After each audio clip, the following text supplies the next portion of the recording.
Hey everyone, this is the Nightbane video for Karazhan. This is the first epic type feeling boss in this instance as far as soloing goes.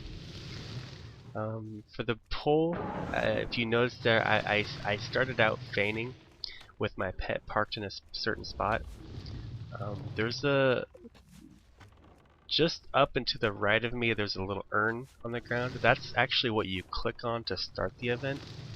And if you judge how far away my pet is from that urn, you can figure out where you need to park your pet for the pull. Just tell him to stay in that specific spot, and when Nightbane's about to land, just feign death.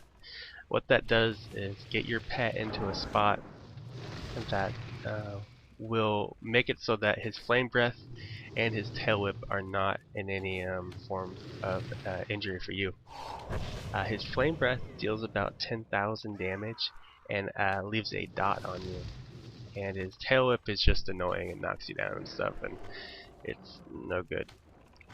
If you notice right there, he was about to fear and I hit my Bestial Wrath.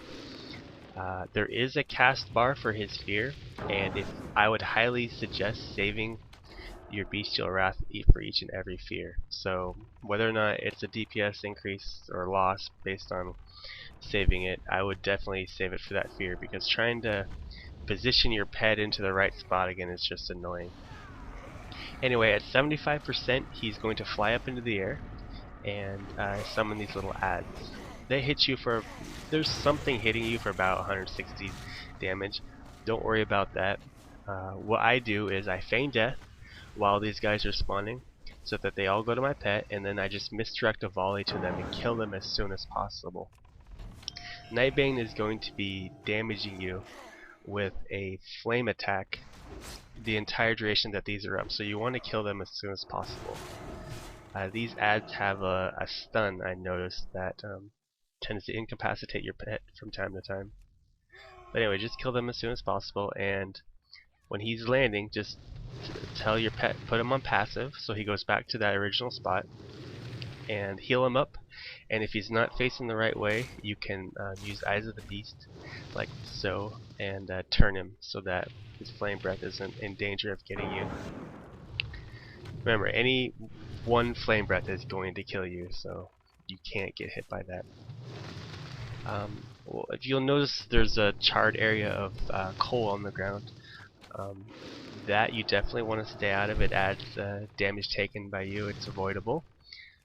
You'll have a debuff on you as long as you're standing in it. So as long as you don't have a debuff on you, you can tell when you're out of it and not going to take any damage. They spawn sporadically throughout the entire fight, but they don't spawn when he's in the air, so you don't have to worry about it there. And there was another fear, so I just Bestial Wrath that one. Like, you always got to be watching his cast bar, and definitely make sure you hit Bestial Wrath for that, because I mean, if not, you have to Eyes of the Beast your pet every single time, and whenever you're doing that, you can't do any damage to the boss, and it risks your pet dying. So anyway, he just hit 50%, so he flew up in the air again. It's the same thing as last phase, feign death, so the adds don't go to you. Just send your pet in to attack him. You do get hit by that little stuff, but it's very minimal. One thing that you can do that I haven't been doing so far in the fight is bandaging yourself at the very second that he flies up into the air, because there's going to be nothing that's going to interrupt you from taking that full duration bandage, and you can pretty much heal all the way to full before these guys even spawn. You're going to take about I would say between a third and a half of your health every phase that he's in the air. It's pretty much unavoidable. You're going to be taking some damage, so you need to do some self-healing there, whether it's a health pot or bandaging or both. Anyway, so yeah, he just landed again. Make sure you feign death, just like the last two times. And see, right here he is in a position where he's going to flame breath me, so I have to move him over. And you can't do that without controlling your pet, because he's already on the close side of you, so you have to do it that way. Now, I did hit Bestial Wrath here, mostly because I'm not paying attention to the fact that I'm gonna have to trinket the feared, but I needed to get some more damage onto him because my cower and shell shield were down, and he needed to get heals up. So I needed to do a lot of damage there. If you have to use your Bestial Wrath, you can outrange the fear. Like where I'm at right now, you won't get feared. Just standing at max range, you'll be out of range of the fear. But your pet will still get feared unless he resists it. So that's so annoying. Just like so. And if he gets feared that way, you can put him on passive until he's facing kind of the right way, just like that, and then tell him to attack the boss again. And a position like that is good to go. So you don't have to worry about that. And once he reaches 25%, he is going to go up into the air for the very last time. And I had previously bandaged, but right now is right when you'd want to bandage because you can get a full bandage off and not have to worry about any type of damage being taken in. So, but here comes another set of ads. The Rain of Bones buff, the thing that hits you for about 160, that's unavoidable.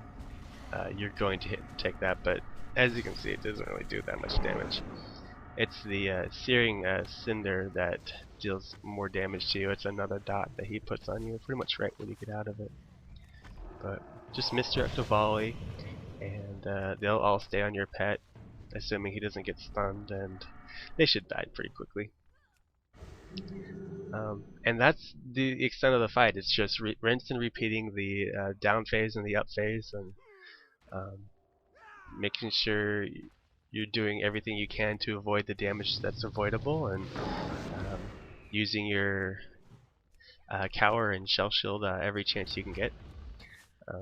I recently made macros for them so that I didn't have to go digging into my spellbook, so it's just I got a couple buttons there right below my character frame that are I think one of them is /cast shell shield and the other is /cast cower, and you can just click on those so you don't have to go, or keybind them so that you don't have to go digging into your spellbook. Anyway, here's a fear. Oh, nope, that's a flame breath. There's one more fear coming up here, and it was the other way you can get rid of the have to deal with the fear if you don't have Bestial Wrath up, because I just used it again because I needed to use it. So this is to me the second fear that I'm not going to have Bestial Wrath for. And what you can do is just simply deterrence through it. You can just right there, I deflected it, but it also turned him towards me, and I was very, very lucky I didn't get done right there because I would have died at 1%. But anyway, that's the fight. It's kind of just a rinse and repeat fight, and once you get it down, it shouldn't be too bad. It's a fun fight, and I think you'll enjoy it.